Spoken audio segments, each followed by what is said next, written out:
Come along with me. I want to tell you a story, and I want to tell you it in this park, and I want to tell you the reason why I want to tell you the story that I want to tell you in this park specifically. Now what was we could call many years ago. I think it must have been at least 4 or so. I think I walked exactly right here and brought you, my audience, along with me in the palm of my hands, actually, and said, hey, come check out this tree with me. Come on, y'all. And I think it was this one right here. And I mentioned that I was going to sit right here. And the reason I was mentioning this is because I am, 100% sure that in history, a dog has peed on this tree, at the base of it, actually. But I'm going to sit on it because I'm not a prude, actually. And I think, prudishness, It's interesting, prudishness. And perversion. And prophets. like people who claim to be them, and also making profits as well. Like money, right? Yeah. And then other things like pornography. Yeah. So intense to start to try to connect intense words that are connected, and some of them different flavors of connections, the beauty of pregnancy, a pregnant moment, a pregnant woman, so beautiful, pregnancy, and obviously so related to the opposite of, in some way, you can't be too prude and at the same time get pregnant. Actually, you got to get wild in your body, generally speaking. It could be a surgery. You could get yourself, what's it called, in vitro. But, reproduction. A lot of this stuff has to do with reproducing. And squirmishness of being a body. And in the human species, which means so many peculiar things. There's so many, so broad, the possibilities of what can be, is for humans. It's so huge, actually. The spectrum, it's massive. So the story here, I'm going to take a seat, probably right here, where dogs surely peed, right? Throughout history, right at the base of this tree, as it's grown up and been here however many years. Some dogs peed on it, I'm surely sure. Anyway, recently I've been doing things like affectionate men wrestling with white lotus oil that's really a beautiful smell and texture, specifically with some really, really beloved brothers of mine, like fairly very affectionate wrestling in various ways with men. And it's been super awesome, it's been super great, right? It's so cool. It's so, and so a lot of the men too that I've been doing it with have a large percentage of us, if it's been a group, have been body workers and dancers and in various ways, professionally, like this is what we do. And it's been great, these things, this affectionate men wrestling with lotus oil and care and intelligence and play. Cool music too, really, really cool music. Actually, one of the times we had an amazing musical producer with us, and he orchestrated the sonic experience for us. It was so cool. But the thing I wanted to say was more about it's about this stuff. It's about boundaries, edges and things, and where I've found some in my life and how they got shown to me to be my nature. And I mean, as it is, it might change actually, but I don't think so. But I'm open to it. There's certain basic fundamentals I think about how he is, like Joey, you know. That's like almost always been the way that they've called his name, for instance, Joey, you know. Goatee, sort of beard kind of thing, you know, right now. Headball band, you know, headball band. Kind of, right? This is the way he is. So anyways, I was at a festival being very cuddly with a friend who had a very nice coat. It was so nice. And we were having a good time, me and this fella. And, you know, it's understandable what happened, and I'm so glad it did. I've got to use it so many times. And he actually, he felt some shame about what he did.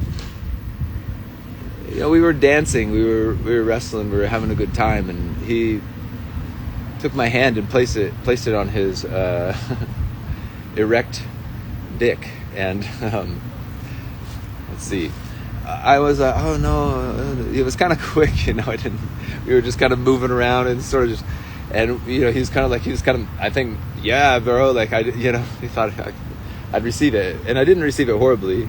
I just knew I didn't want it, basically.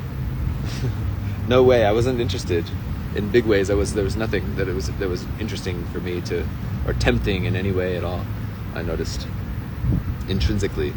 So yeah, I kind of was like, hey, actually, I'm not into that, just so you know. And he kind of had this like shame sort of thing happen to him, basically.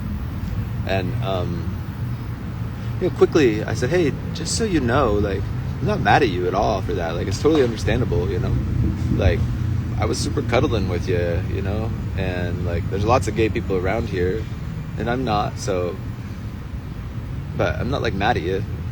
I hope we can still dance and have fun, but I do notice that I am a person who specifically isn't sexually wanting to, like, I don't mind if our bodies graze each other as we're kind of like, but I'm not wanting to focus on genital erogenous zones specifically with men.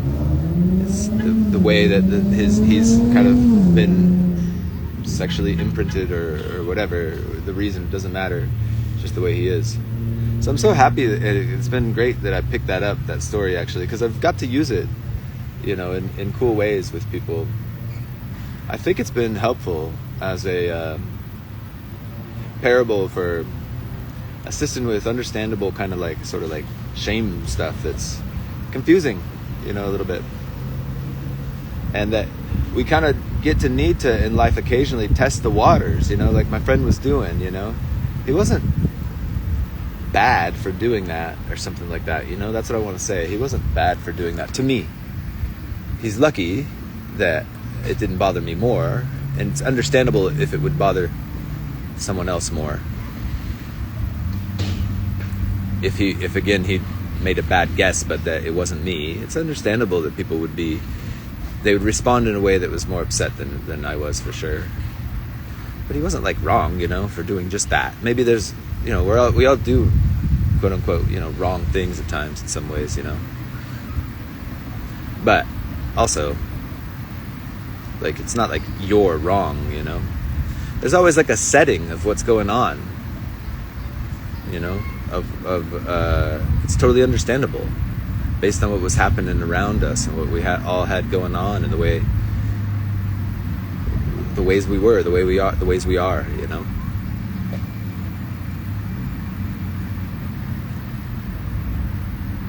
Let's see here. I heard it said recently,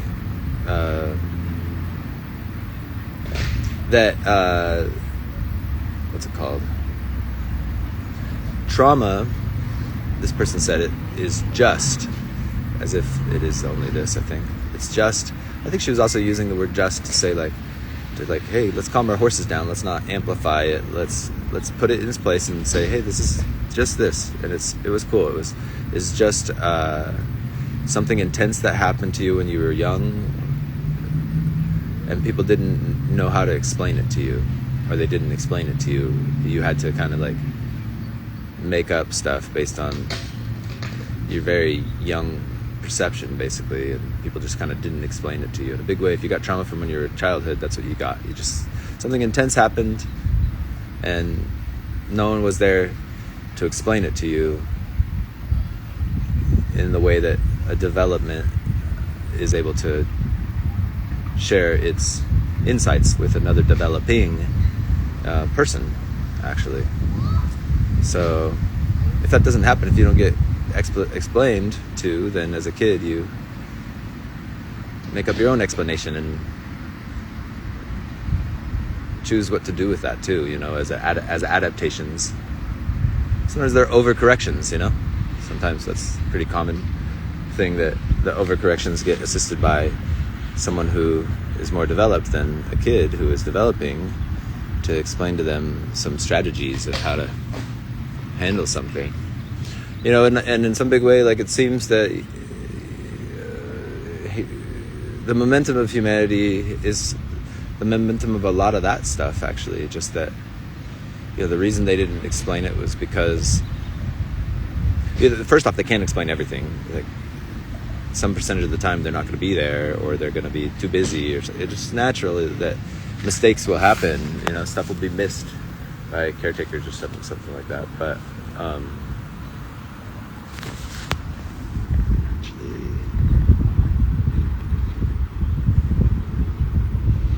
oh yeah, they've been, so these what are they called? The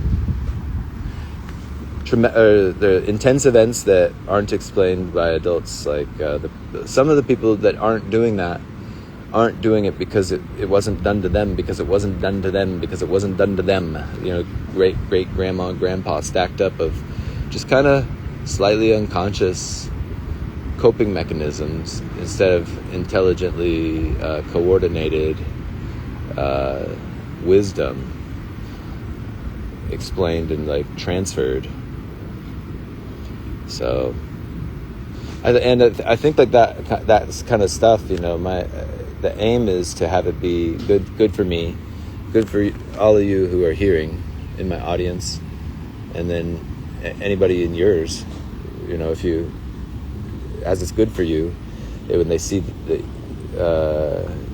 you're able to share perhaps some of this stuff that I'm sharing about, explaining things, basically, hey, this is just what happened, it's just like this, like something intense happened and nobody was there to explain it to you. You had to make up reasons and make up some adaptations of behavior and things like this, It's kind of like calming it down, sharing that kind of stuff, and also the stuff about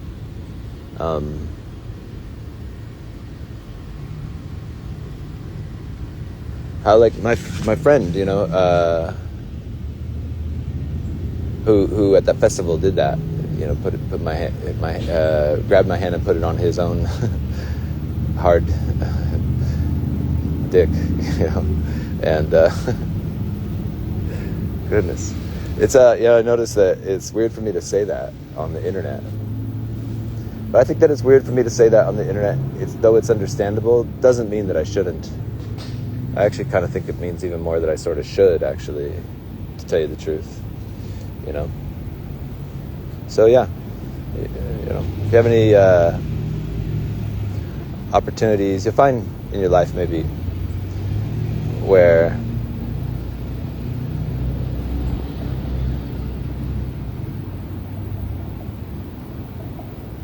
you can share to up-level humanity, of course.